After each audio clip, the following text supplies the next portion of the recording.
Olá, empresário, gestor, passageiros e entusiastas do transporte público.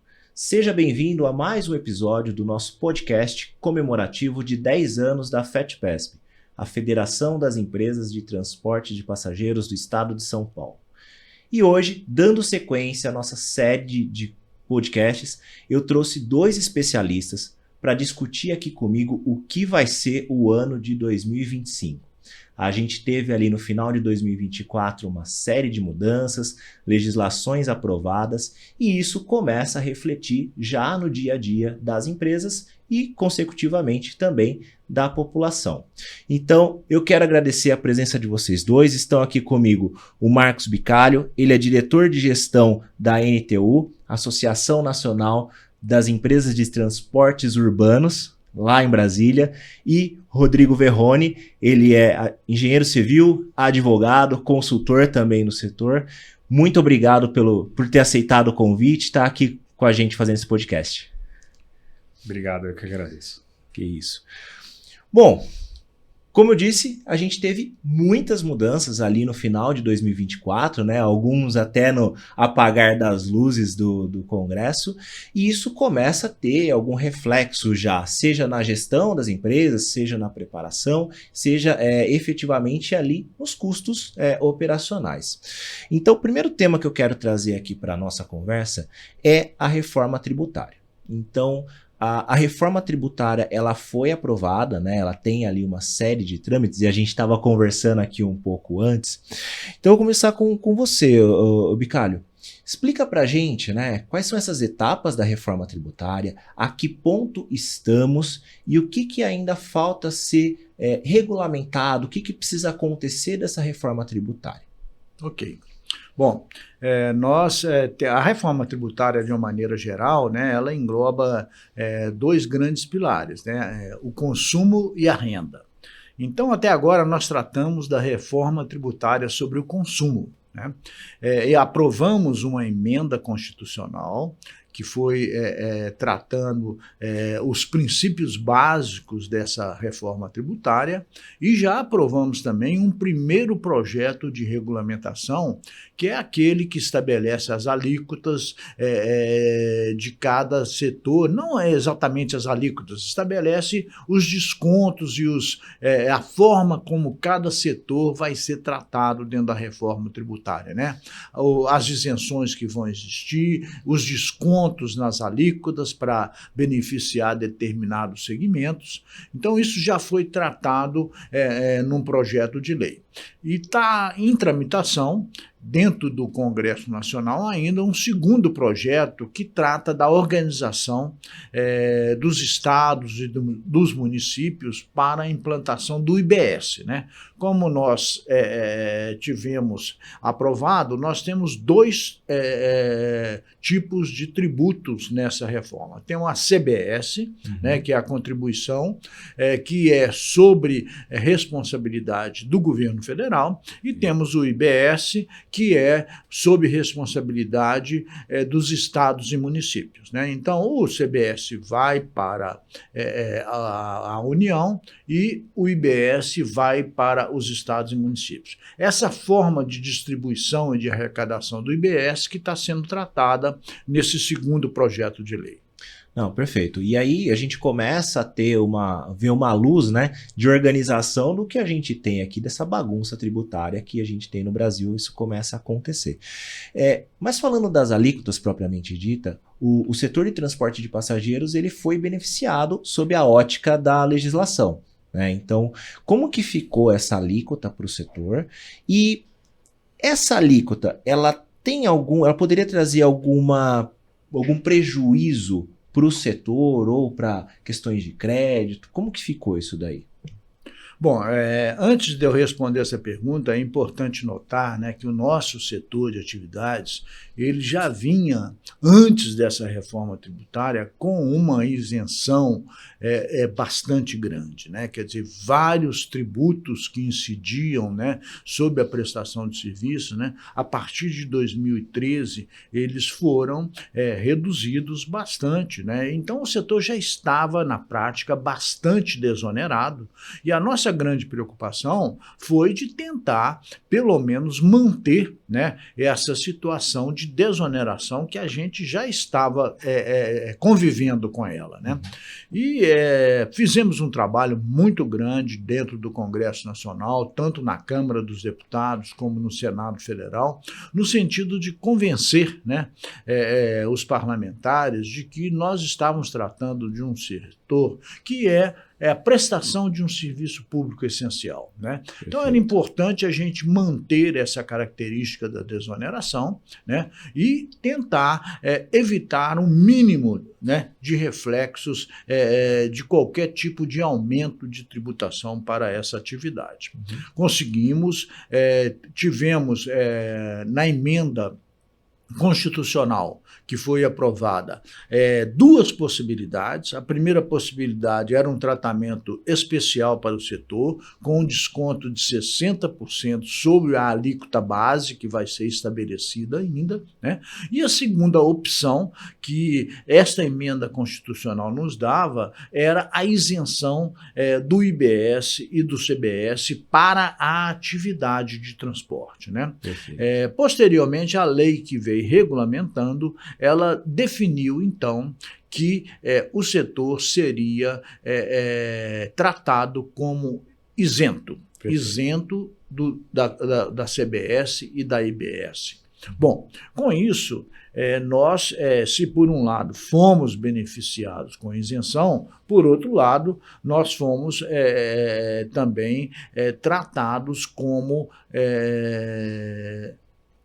a dificuldade de termos qualquer tipo de cashback, de devolução de tributos, né, que vai acontecer para os contribuintes normais dos tributos. Como a gente não contribui, a gente não vai ter, né, os créditos dos tributos que a gente pagou na cadeia, né? Então, o tributo que você vai pagar sobre o óleo diesel, o tributo que você vai pagar sobre os veículos, se bem que os veículos eu vou tratar depois, que é um caso especial, a gente não vai poder se creditar desses tributos pagos. Que é o modelo atual, né? Que a gente tem ali a retomada do crédito de ICMS, outras questões aí que as empresas acabam utilizando para reduzir seu custo. Justamente. Né? E nós perdemos essa possibilidade, né? Então, existe hoje uma preocupação, né, com a alíquota que vai ser aplicada a esses insumos, né? E como que isso vai interferir nos nossos custos.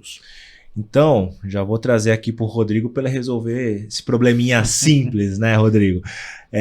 Bom, o setor está isento, né, ele não vai recolher os tributos sobre a sua operação, mas a gente sabe que muito do setor ele tem esse consumo propriamente dito do óleo diesel, ele tem o consumo da própria folha salarial, pneus e uma série de outros itens que a gente pode ficar falando. Qual é o impacto? Né? Qual é a previsão de impacto dessa nova reforma tributária, sabendo que a gente não tem a alíquota ainda definida, e como que as empresas podem começar a se preparar para essa mudança quando ela estiver vigente? Na verdade, assim, antes de saber que a gente ia ser isento, né, a gente chegou a fazer alguns estudos ainda quando estava na possibilidade de ter o desconto de 60%, e aí a resposta é a resposta clássica, depende da alíquota principal. Existiam simulações que nós conseguiríamos reduzir o todo, né, o custo completo das operações, e aí eu gosto sempre de dizer que, na verdade, quem foi desonerado não foi a empresa, foi o usuário, né, que isso é repassado diretamente para o usuário. O fato da gente ser isento, do setor ser isento, gera uma economia secundária que é na gestão dos tributos dentro das empresas, né? Então a gente não vai ter o problema que teria se eu tivesse que pagar o tributo e fazer compensação tributária, eu teria que ter uma equipe de contabilidade para ficar gerindo isso, porque a quantidade de insumos que uma empresa compra e utiliza durante um mês é uma infinidade. Haja nota de entrada e saída. Haja nota de entrada e saída. Então, isso é uma facilidade, né? Secundária, mas é uma facilidade. Existe uma expectativa de que a gente vai conseguir ter uma redução na carga tributária, no final uma redução de custos, digamos assim, não só da carga tributária, mas a gente também não pode esquecer que no final de 2024 foi aprovada a lei que vem reonerando a folha de pagamentos. Né? Então, ao mesmo tempo que a ação da NTU diretamente no Congresso conseguiu gerar essa isenção do futuro, a gente teve uma reoneração da folha que está tendo um impacto aí de quase 1% ao ano nas tarifas por conta da reoneração da folha de pagamentos, e essa a gente vai continuar tendo depois de 2028. Né? As empresas, a preparação das empresas, na verdade, a gente ainda tem um longo período de transição da reforma tributária. Ela não é imediata, a gente ainda está no processo de regulamentação. Do ponto de vista jurídico, os contratos vão ser todos reequilibrados no momento que acontecer a reforma tributária. Do ponto de vista prático, as revisões nunca são simples de serem feitas, por mais que sejam tributos diretos. O que vai facilitar a vida das empresas é que o tributo direto vai cessar, algumas inclusive hoje pagam ISS, né? Vai cessar, e ao mesmo tempo o aumento de carga tributária na cadeia produtiva vai se refletir diretamente nos insumos que elas compram e então vai ser absorvido de uma forma ou de outra nos reajustes tarifários. Tá? Então, o processo de revisão vai ser mais simples do que se a gente tivesse um desconto de alíquota e compensação de crédito. Se a gente tivesse esse movimento, eu diria que a gente estaria numa grande dificuldade de fazer revisões. As empresas podem se sentir menos pressionadas contratualmente, porque vai ser mais simples da gente fazer, mas a gente pode sim ter um aumento de insumos não esperado a curto prazo.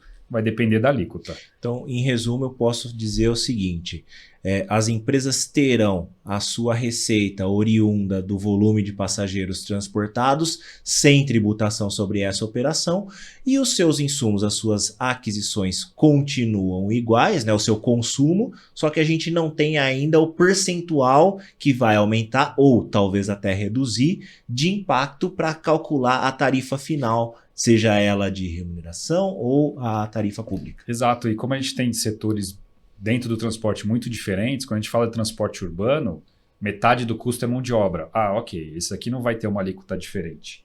Mas quando a gente fala do transporte rodoviário de longa distância, não é a mão de obra o maior peso. Sim. É o veículo, é o diesel, eles mudam de peso. Então, falar de uma forma única de todo o setor é praticamente impossível.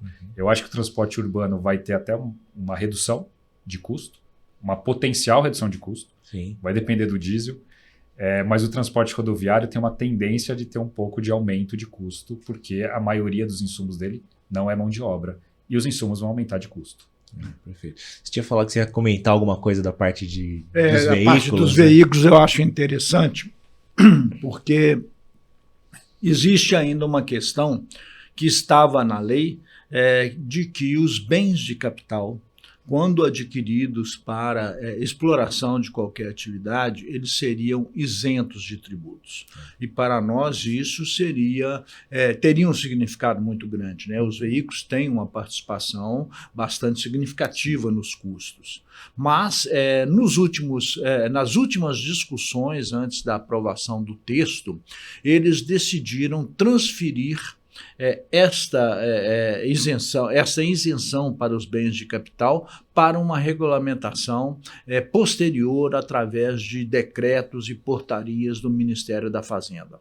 Então, nós ainda temos aí uma briga com a turma da economia do governo federal no sentido de incorporar essa isenção com referência aos ônibus, né, aos ônibus novos, neste processo de isenção, né? Se a gente conseguir, é mais uma isenção, né, que o setor vai se beneficiar. Se não conseguir, naturalmente, nós vamos ter que incorporar, né, esses tributos nos nossos custos. Então, é um fator aí que vai depender de um trabalho grande nosso a partir desse início de ano, de 2025, quando o governo inicia os testes, né?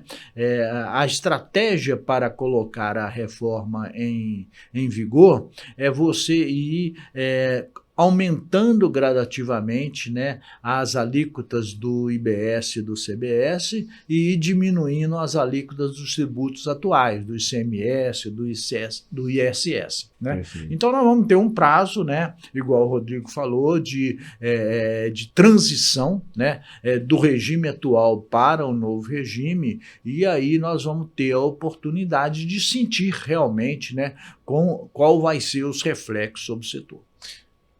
Eu não sei, né, Bicalho, como é que está sendo tratado, porque a gente tem alguns estados, hoje, isenção de ICMS sobre o diesel, por exemplo, transporte urbano, numa certa cota.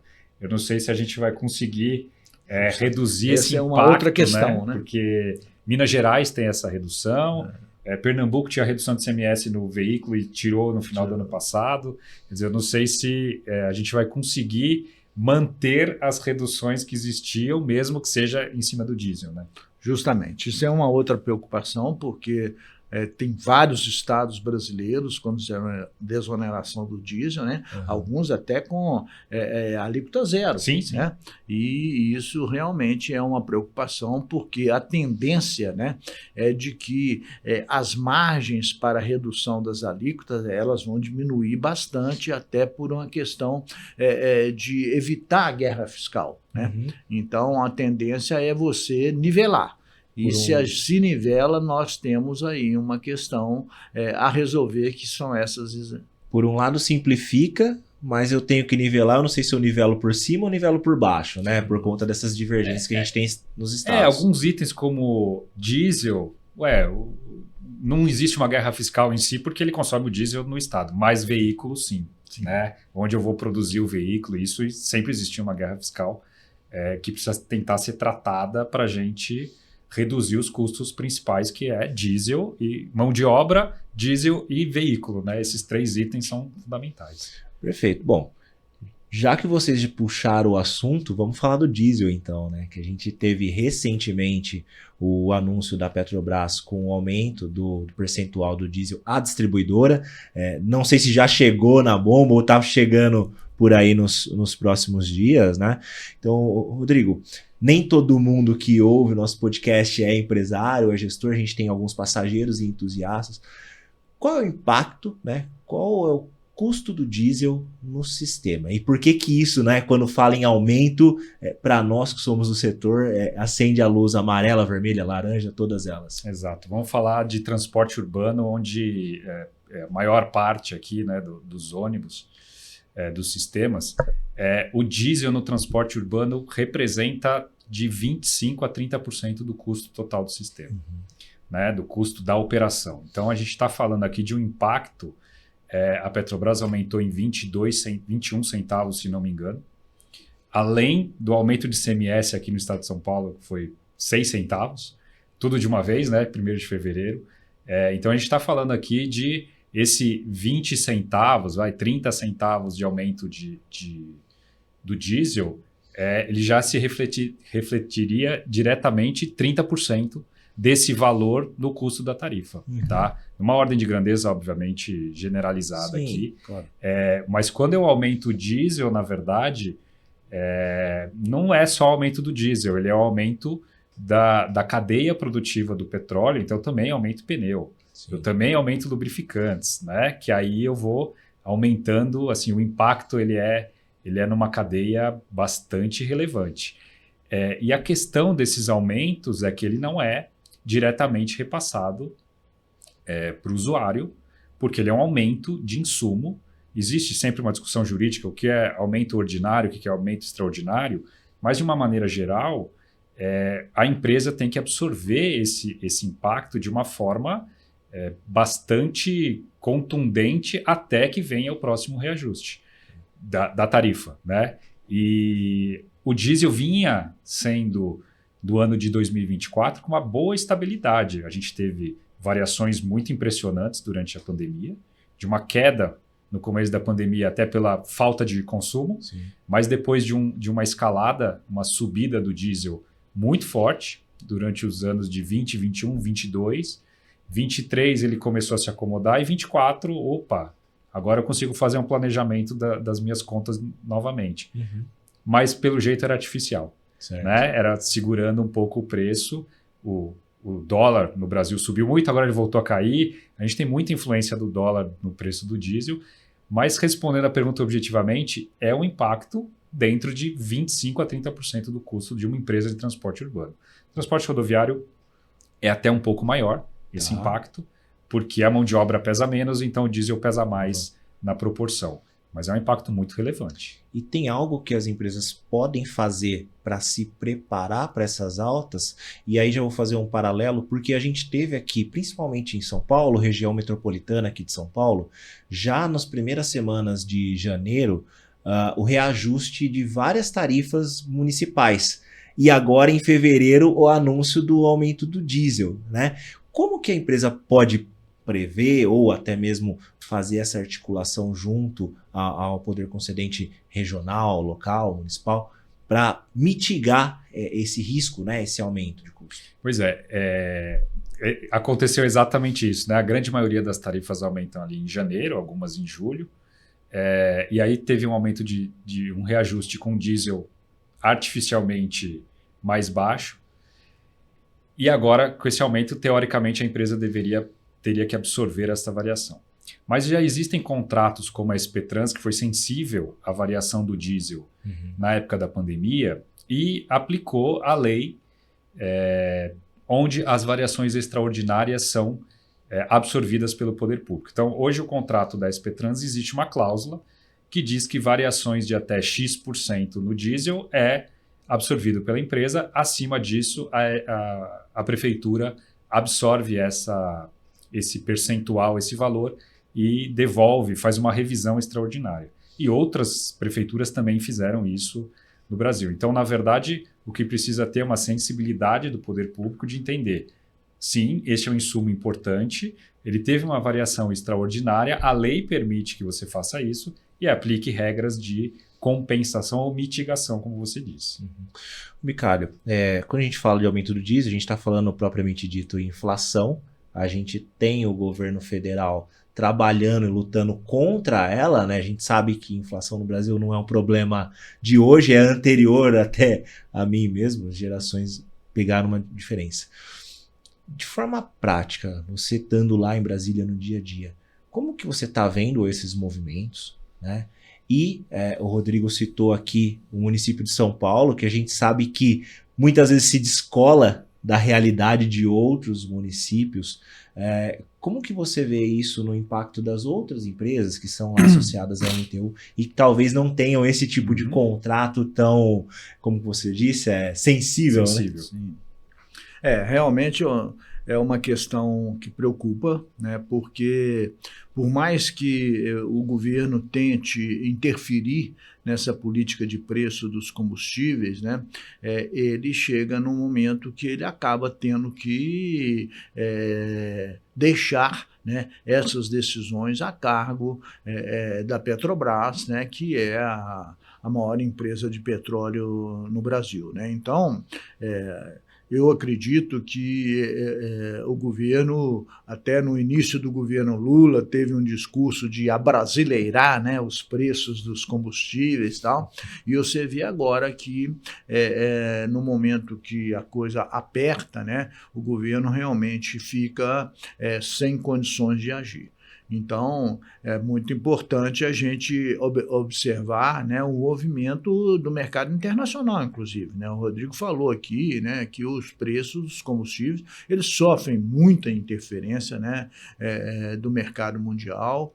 Então, o dólar também interfere demais e a gente vai estar sempre à mercê disso, né?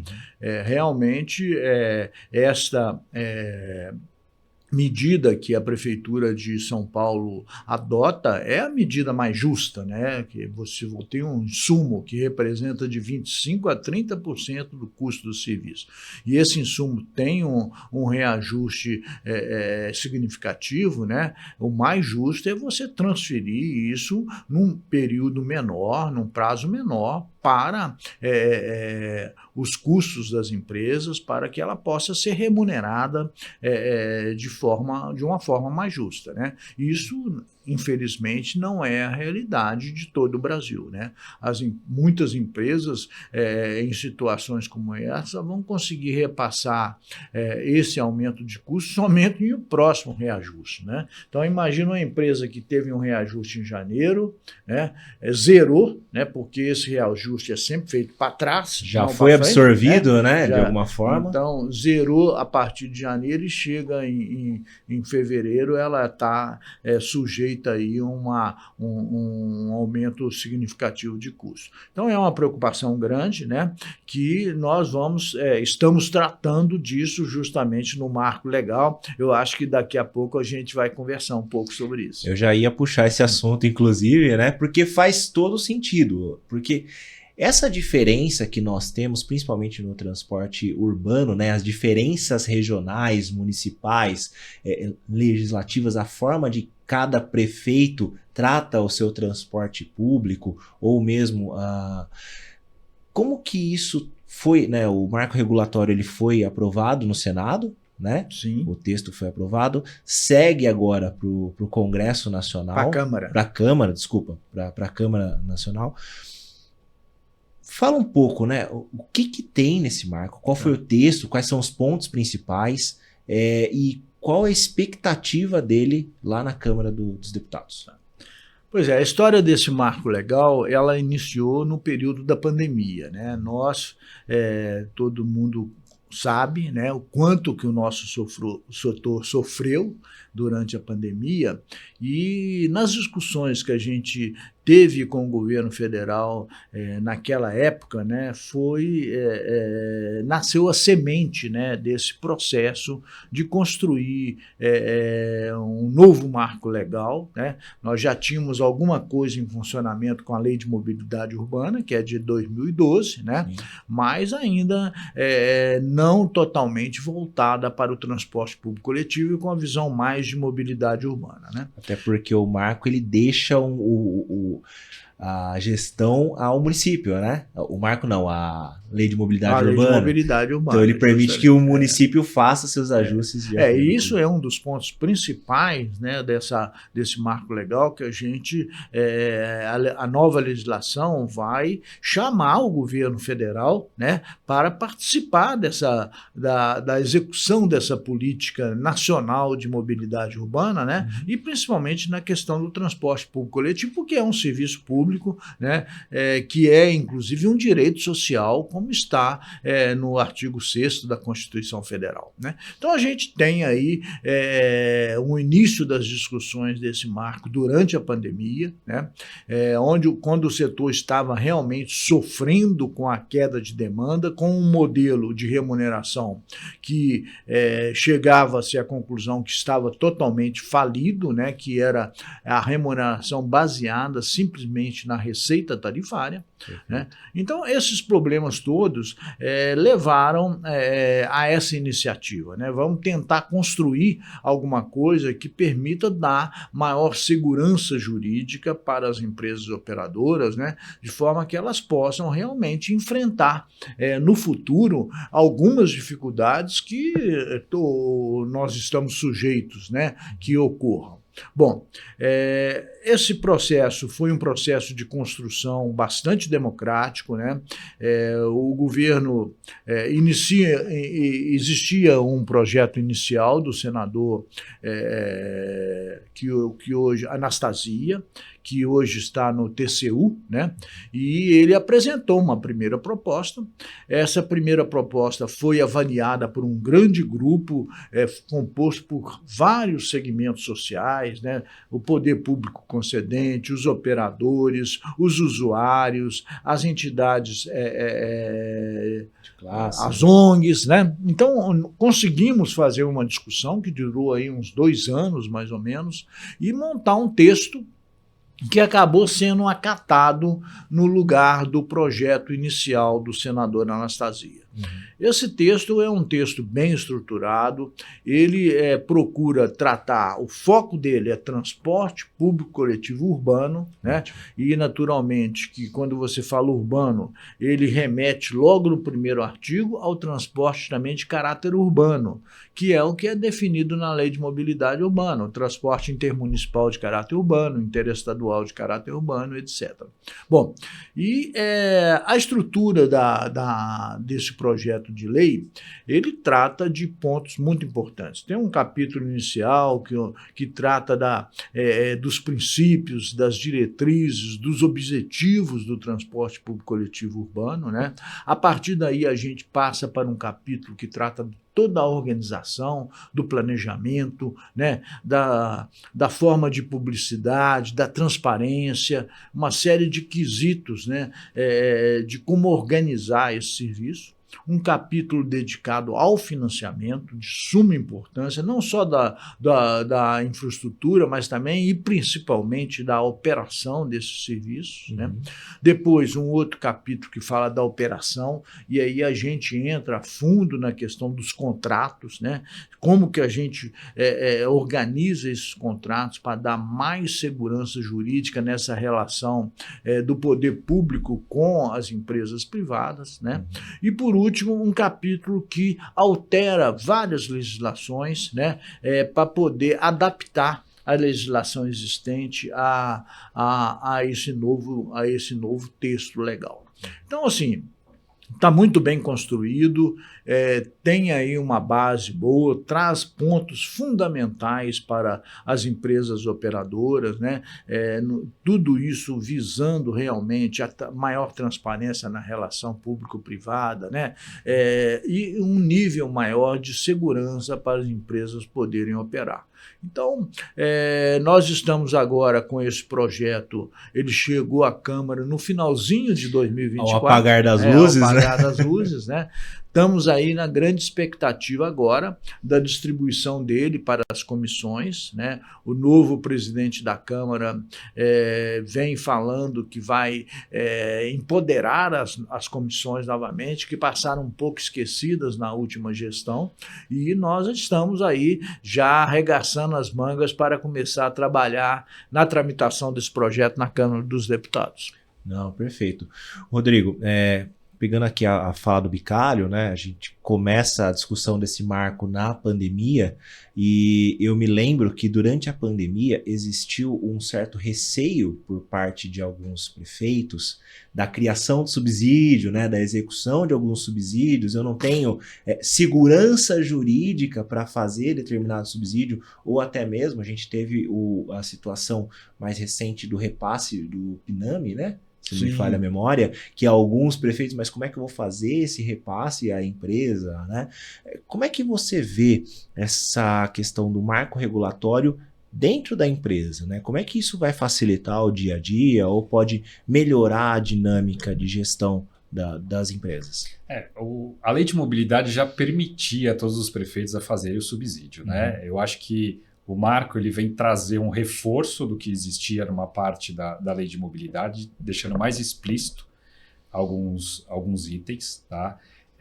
Eu entendo que o marco regulatório ele traz um desejo do setor, num capítulo ali de receitas acessórias, que é permitir a criação de taxas ou tributos, inclusive usa essa nomenclatura, para gerar receita para o pagamento de subsídios, porque às vezes os prefeitos eles tentavam fazer legislações municipais e esbarravam na legislação federal que não permitia algumas tentativas, a criação de alguns tributos ou taxas. E o marco regulatório ele vem dizer, olha, você pode fazer isso, você tem agora, prefeito, você tem segurança jurídica para propor esse tipo de ação, como alguns municípios propuseram, aprovaram leis municipais e depois foram derrubadas ali, dizendo que era inconstitucional a lei aprovada. Então, acho que o marco traz essa segurança do ponto de vista legal, cria ali algumas receitas acessórias que são modernas, como a venda de crédito de carbono, né? A gente está passando por uma discussão ambiental sobre veículos elétricos, veículos a hidrogênio, veículos de diversas formas que reduzem a emissão de poluentes, como o Euro 6 já reduz bastante a emissão de poluente, né? Então também a gente não pode dizer que o diesel não está indo no caminho também de descarbonização. E antes a gente não tinha essa tão claro que isso seria uma receita acessória, que toda receita ajuda a reduzir o custo do sistema, a necessidade de remuneração do sistema.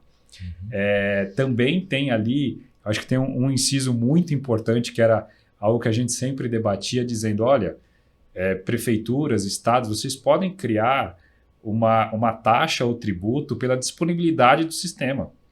Da mesma forma que as pessoas pagam um valor mínimo para a conta de água, um valor mínimo para a conta de gás, um valor mínimo da conta de energia, usando ou não, esse valor mínimo está disponível, você não usou, mas ele estava disponível para você. Sim. E o transporte não tinha esse tipo de regra.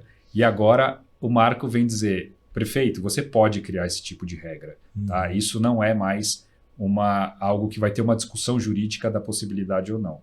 As empresas em si, elas, olhando o marco regulatório, elas veem, o contrato delas vai ter uma segurança jurídica maior. Tá? Eu vejo nesse sentido.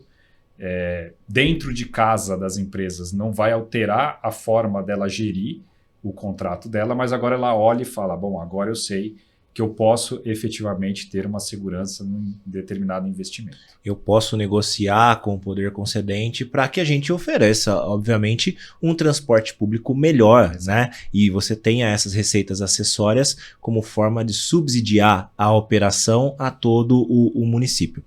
Um ponto importante do marco regulatório, e também é uma discussão que apareceu muito na pandemia, foi a tal de tarifa pública e tarifa de remuneração.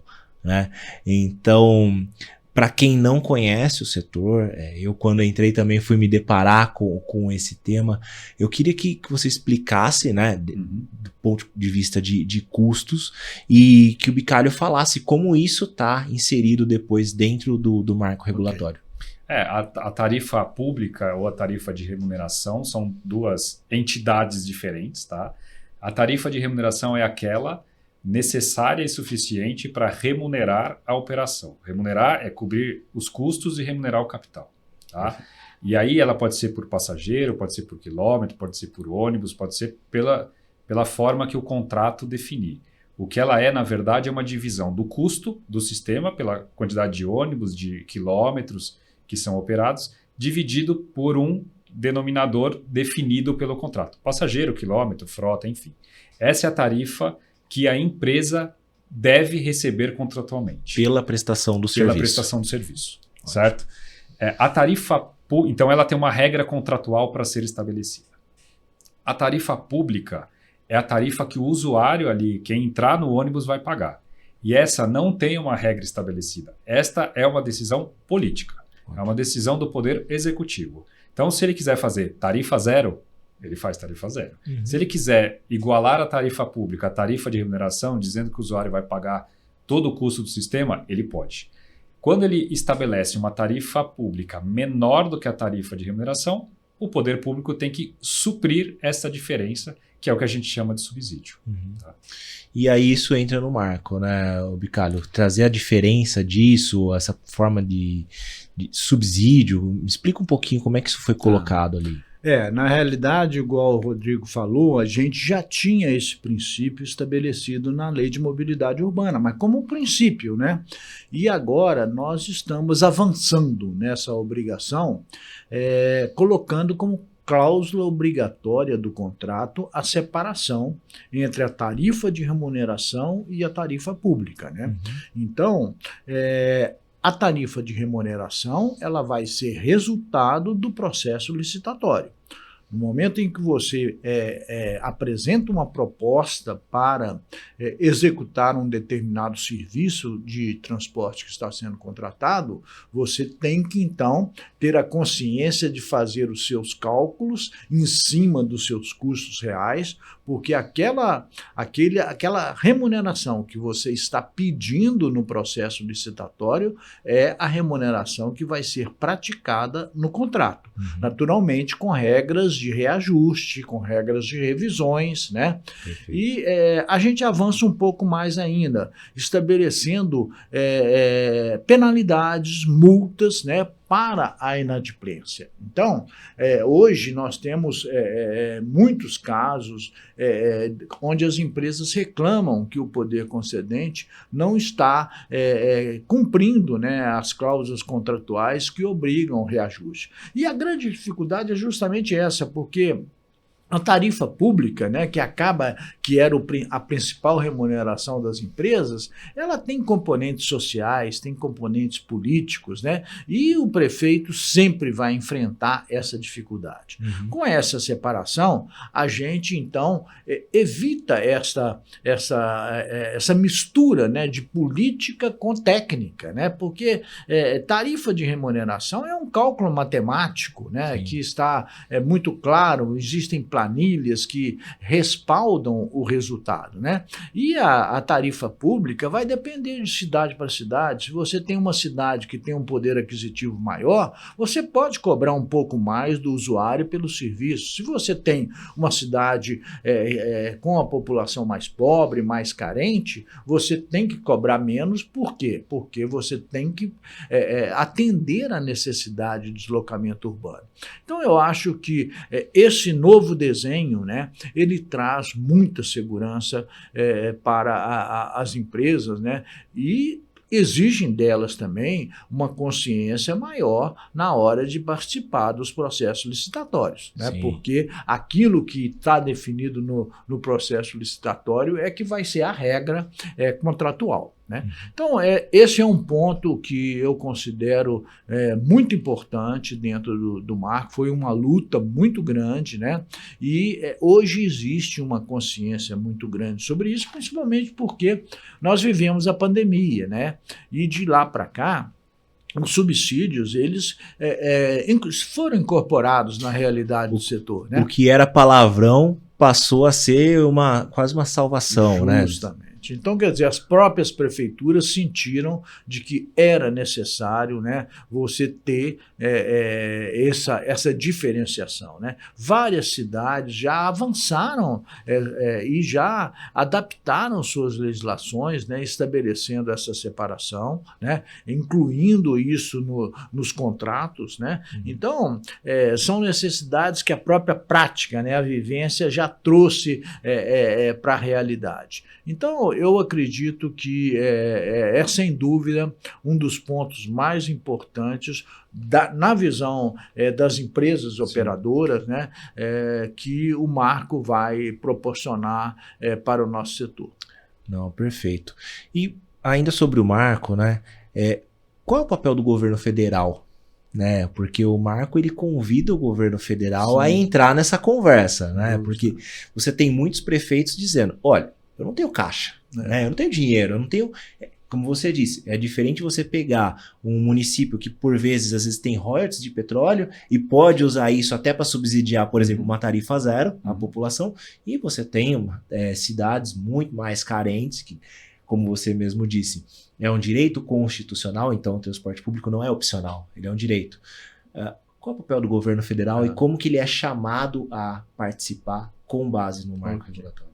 Isso é muito importante porque nós tivemos na Constituição de 1988, né, uma mudança significativa nesse processo de participação do governo federal, né, na política nacional de mobilidade urbana, né. Ele praticamente se afastou, né, das responsabilidades sobre essa área e deixou muito a cargo dos municípios e dos estados, nos casos das regiões metropolitanas, né, a responsabilidade de prover esse serviço, né?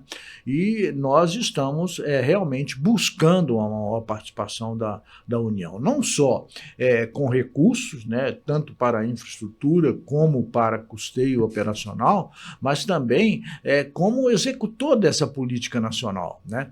Então, por exemplo, a União está sendo chamada a definir alguns parâmetros de referência, né, de qualidade de serviço, de oferta de serviço e tal, e que precisam ser, de alguma forma, perseguidos pelos municípios e pelos estados, né? Não são obrigatórios, porque a competência é dos estados e do município, mas vão ser referências que vão servir, por exemplo, para liberar para prefeituras e para estados recursos para investimentos, tal. Então, uma coisa complementa a outra, né? Do ponto de vista da participação efetiva da União nesse processo de financiamento do setor, nós já obtivemos alguns avanços, né? A reforma tributária, né, ela aprovou a utilização de recursos da CID para subsídio das tarifas públicas de transporte, né? E o marco legal agora já avança na regulamentação desse comando constitucional, na medida em que ele estabelece lá já alguns critérios para que esse subsídio com recursos da CID sejam feitos, né? Uma das regras que está colocada lá é de que esses 60% dos recursos arrecadados com a CID tem que ser aplicados em áreas urbanas. Então, é onde se consome maior combustível no país, né? Então, é justo que a maior parte desses recursos venha para as áreas urbanas, e aí não só para investimentos na infraestrutura, como também para subsídio às tarifas de transporte. Nós tivemos um primeiro passo ainda na pandemia, né, que foi aquele recurso que o governo federal repassou a título de remunerar a gratuidade dos idosos, né? Essa é uma outra briga nossa, né, de que os recursos necessários para pagar as gratuidades e os benefícios tarifários que tem no setor, que eles estejam consignados nos orçamentos. Perfeito. E, de preferência, naquela área que gera aquela demanda, né? Então, por exemplo, você tem o passe estudantil, né? Nós entendemos que quem tem que incorporar isso no seu orçamento é a educação e não o transporte, né?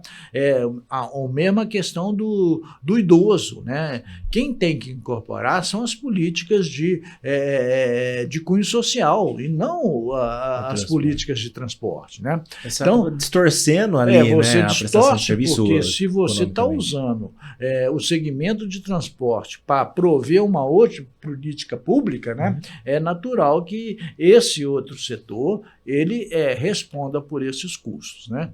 Então, isso é uma outra questão também que está colocada lá, dando um prazo de 5 anos para que União, estados e municípios estabeleçam fontes de custeio orçamentária para poder cobrir as gratuidades e os benefícios tarifários que são concedidos por leis, né, nesses 3 níveis. Então, o que a União concedeu, como no caso do idoso, ela tem que assumir. O que o Estado concedeu, por exemplo, polícia militar, tal, ele tem que assumir. E o município, que concede para o estudante, para o deficiente físico, ele também assume. Com isso, você faz uma repartição e desonera, né, o setor de transporte, né? Ele não fica com aquela pecha de que está consumindo grande parte do orçamento. Não, e uma questão importante, né? Ela desonera também o passageiro. Sim, né? claro. Porque a gente Mas sabe... esse é o objetivo final, Porque né? quando o passageiro ele vai lá e paga a sua tarifa pública, e ele está contribuindo com os isentos sim, também, ele se tá não pagando há... uma parte do isento. Exato, se não há Se não essa, há essa fonte. essa fonte Claro, de... claro. Eu diria que assim, a NTU tem um trabalho incansável de buscar defender a geração de receita para o transporte público. E por que eu digo incansável? Porque tinha sido aprovado o SPVAT, que era uma substituição do DPVAT, e tinha conseguido que 30% desse valor ia obrigatoriamente para o sistema de transporte público. E aí, no final do ano passado, revogaram a lei do SPVAT, e aí esse 30% já foi, que era até uma expectativa de 2,5 bilhões, ele sumiu. Quer dizer, você precisa estar constantemente brigando para defender a geração de receita para o sistema de transporte. E fazendo um gancho com a reforma tributária, os municípios vão perder orçamento ao final da reforma tributária. Então, essa busca de que o governo federal venha efetivamente a contribuir não é só porque ele criou o idoso de 65 anos na Constituição. Também é já olhando para o futuro, falar a reforma tributária vai diminuir o orçamento dos municípios, principalmente de alguns, outros ainda vão ter uma melhora ali para uma equalização, e aí vai precisar, o governo federal e o estadual vão ter mais orçamento do que eles têm hoje, então eles precisam vir contribuir, porque eles tiraram o orçamento do município. E complementando essa colocação do Rodrigo, eu queria retomar, Rodrigo, aquele ponto que você falou das fontes extratarifárias, né? É importante, né, que a gente construa esse arcabouço, né, de receitas extratarifárias que os três entes contribuam, né? Então é importante também que o município, com aquele leque de opções que estão colocadas no projeto do marco legal, né, que ele possa realmente identificar o que potencialmente poderia ser uma fonte perene, né, para o sistema de transporte público coletivo. Por exemplo, receita de estacionamento, receita de taxação de estacionamentos privados, né? A lógica, o que é? É a gente tentar realmente que o transporte individual contribua de uma forma mais significativa para o transporte coletivo, porque o transporte individual ele tem uma série de malefícios, né, que ele traz para a sociedade, para o ambiente urbano. Então, é importante que ele contribua, né, com uma parcela dos custos do transporte coletivo, que traz muito mais benefícios. Perfeito. A gente tem que aumentar a oferta e melhorar a qualidade do transporte público, isso de forma ampla e geral. Mas pegando um gancho aqui no que vocês trouxeram, né, e um outro assunto que a gente tem,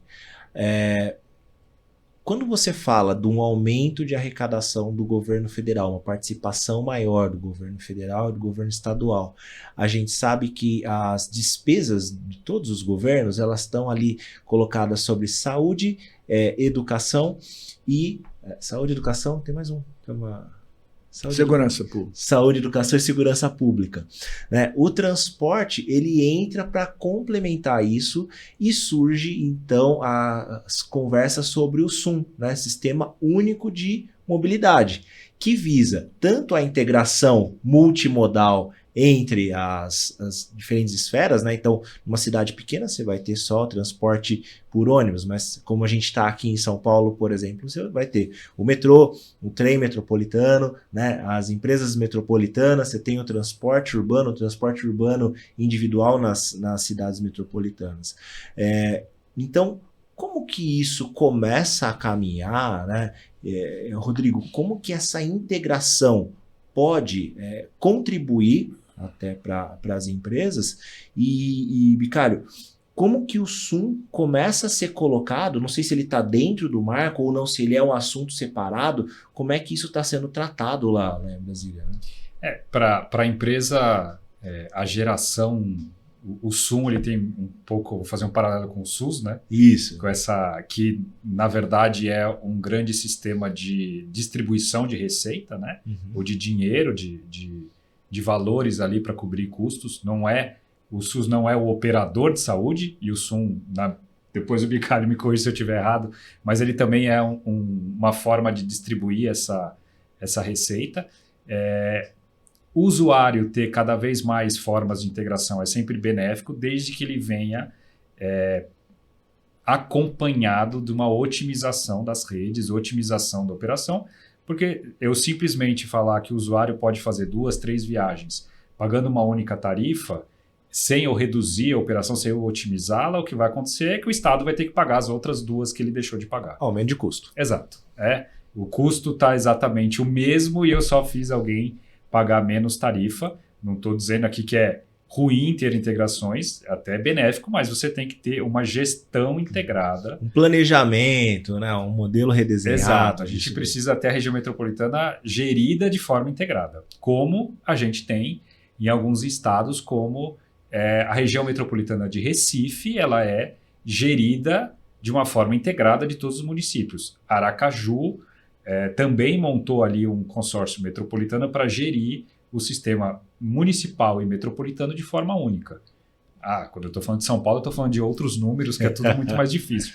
Mas a gente olhando o país inteiro, nós temos diversas oportunidades de sim fazer uma integração com um único tipo de bilhete, o usuário conseguir transitar por toda a região metropolitana, por exemplo, aliado ao SUM, que é uma forma de distribuir receita do governo federal. Perfeito. Bom, eu vejo assim, o SUM, ele praticamente é um projeto à parte do marco legal, mas o marco, ele já avança bastante, principalmente nessa parte de integração de serviços entre unidades da federação, né? Então, vários modelos de organização dos entes federados para prover um serviço público já estão contemplados no marco. Ele fala de uma autoridade regional, né? E essa regional, ela pode ser uma região metropolitana, como pode ser um aglomerado urbano, como pode ser uma rede, no caso de Brasília, onde você tem a participação da União, do Distrito Federal e dos municípios do entorno. Então, você tem várias configurações, né? Rodrigo deu o exemplo aqui de Aracaju. Aracaju é uma situação interessante. A capital, Aracaju, né, ela fez um consórcio com os municípios vizinhos, né, e ela faz a administração do transporte intermunicipal lá, né, que liga esses municípios vizinhos à capital. Então é a cidade que tem maior recurso e ela acaba assumindo, né, essa atividade. Então, essa parte já está bem tratada no marco legal e eu acredito que vai criar várias possibilidades, né, para que você possa realmente chegar a uma racionalização das redes de transporte nessas regiões que já estão conurbadas, que você precisa tratar o transporte público coletivo com uma visão de unidade maior.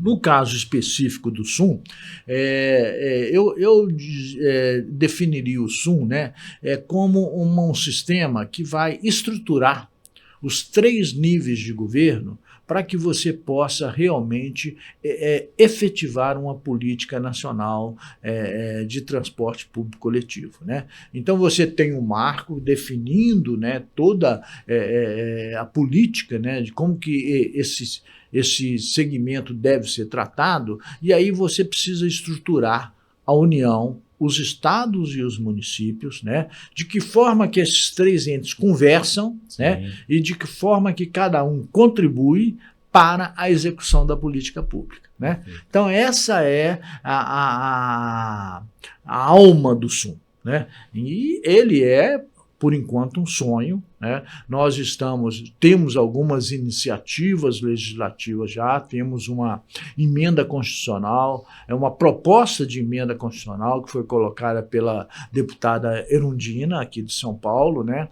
Que já é o primeiro passo de criar, né, um sistema único. Você tem um primeiro passo que é tentar colocar isso na Constituição Federal, então tem que ser uma emenda constitucional, e a partir daí tem todo um processo de regulamentação aprovação dessa emenda constitucional, né? É uma coisa de médio prazo, né, que vem sendo defendida assim, por várias entidades, principalmente entidades de representação de usuários, né, de movimentos sociais, e eu acredito que tem um espaço grande para que ela possa andar, né?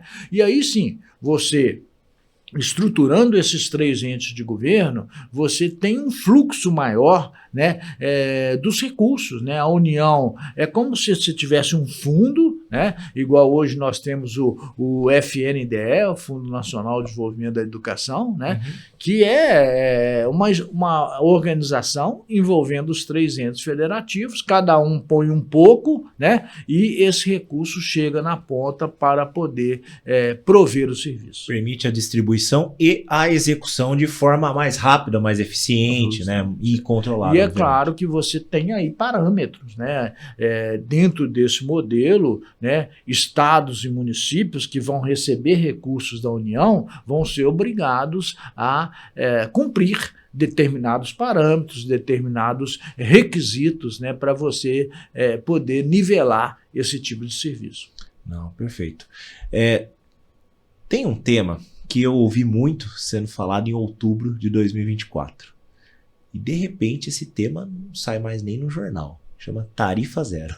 O que aconteceu com a Tarifa Zero, né? A gente sabe que ela está em execução em diversos municípios, mas ela foi pauta de vários prefeitos, políticas para candidatura, né? Então, como que vocês veem a Tarifa Zero agora para 2025 e até mesmo para os próximos anos, né? Vamos pensar que o início do mandato de alguns prefeitos está começando agora. Como vocês enxergam isso? Bom, eu vou iniciar essa questão assim, trazendo uma visão mais nacional, né? Nas pesquisas que a NTU acompanha sobre o tema, nós devemos ter hoje aí em torno de umas 120 cidades brasileiras praticando tarifa zero, né? Tarifa zero assim, integral, universal, como a gente chama, aquelas cidades que fazem para todos os tipos de viagem, todos os dias da semana, etc. E aí algumas iniciativas pontuais, né, onde você destina a tarifa zero para alguns dias da semana, como é o caso de São Paulo, que tem a tarifa zero aos domingos, tem cidades que algumas regiões das cidades mais carentes são privilegiadas com essa política, etc. Mas qual a grande característica dessas 100 e tantas cidades que hoje praticam a tarifa zero? Geralmente são municípios de muito pequeno porte, né? A grande maioria deles abaixo aí de 50 mil habitantes, né? E muitos deles com uma característica de algum tipo de receita que não é normal, né? Então, municípios que têm, por sua localização, por sua riqueza no subsolo, tal, tem algum tipo de arrecadação, né, que destoa dos demais. E aí você tem realmente algum tipo de sobra orçamentária que permite você fazer esse tipo, né? Nós temos várias cidades, por exemplo, Maricá, né, no estado do Rio de Janeiro, que é uma cidade que tem royalties do petróleo e tal. Acho que é né? um case de muito sucesso, né? Pois é, então assim, tem cidades que acabam tendo esse privilégio de ter uma receita orçamentária acima da necessidade. Mas, de uma maneira geral, o que a gente observa é que está focado em pequenos municípios, onde naturalmente os sistemas de transporte são muito simples, né, e os custos acabam não refletindo tanto, né, no equilíbrio orçamentário dos municípios. À medida que você vai aumentando o porte das cidades, né, essas coisas vão ficando mais complexas, né, e aí os prefeitos começam a enfrentar realmente uma questão de priorizar, né, as despesas do orçamento, né? O caso de São Paulo é típico. Quer dizer, tinha uma ideia de iniciar pelo domingo e avançar, né? E na medida em que você começa de fato a implantar a política, você começa a notar, a verificar quais são as limitações. Então, eu vejo o seguinte, antes da gente ter definida fontes de custeio extratarifárias perenes, contínuas, né, que garantam você poder ter recursos que não vão faltar para as outras prioridades orçamentárias, né, é muito difícil você avançar nesses projetos de tarifa zero. Né? Nós vamos ter sempre algumas cidades fazendo tal, mas algumas já enfrentando problemas, né? Porque você, junto com a tarifa zero, você tem um aumento significativo de demanda, isso é uma característica que você nota em todas as cidades, né? Então, você tem que prever não só o custo atual, mas aquele custo adicional, né, com o aumento da demanda. Então, acredito que pode ser para o futuro? Acredito que sim, que a gente possa pensar, né, numa tarifa zero no futuro, quando a gente tiver equacionado as fontes extratarifárias para manter esse tipo de benefício. Eu ia dizer isso, a gente tem hoje, acho que no Brasil inteiro, umas 500 cidades que praticam algum tipo de subsídio num país de 5.500 municípios, então calma, a gente ainda não conseguiu nem implantar o subsídio, quanto mais o tarifa zero. Eu acompanho algumas cidades bem de perto, acompanho a operação diária da cidade com tarifa zero. É uma pressão orçamentária monumental, tá? Você tem um aumento de demanda muito significativo em poucos meses. Para a empresa, você tem um aumento de custo que pode ser, para quem não é do ramo, acha, não, mas você operava um ônibus, você continua, vai operar 2, vai dobrar seu custo. Não, você tem um aumento de custo de peças monumental, porque você tem o ônibus está cheio o dia inteiro, você para em todos os pontos, acelera em todos os pontos, então você tem aumento de consumo de combustível, não é só o aumento da operação em si, você tem um aumento interno de custos, e é uma escalada praticamente sem fim, tá? O ônibus, o tarifa zero acaba se autorregulando, e aí eu estou dizendo em cidades maiores. Cidades menores, ela tem aquele público, acaba se estabilizando.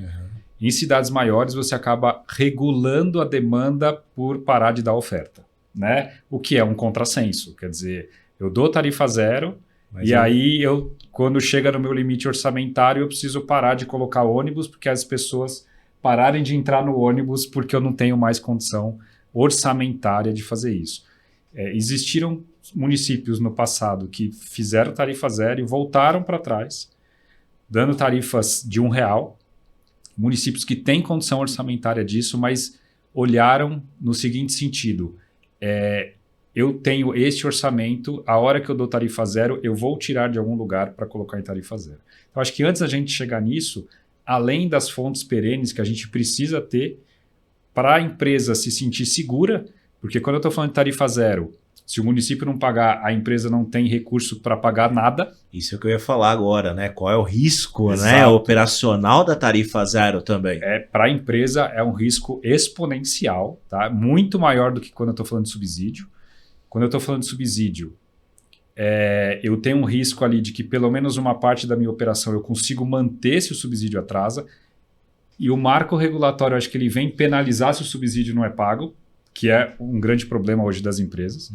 O subsídio não é pago e tudo bem, né? Quase que tudo bem, não tem nem uma multa em cima do atraso, exceto alguns contratos que já prevêem.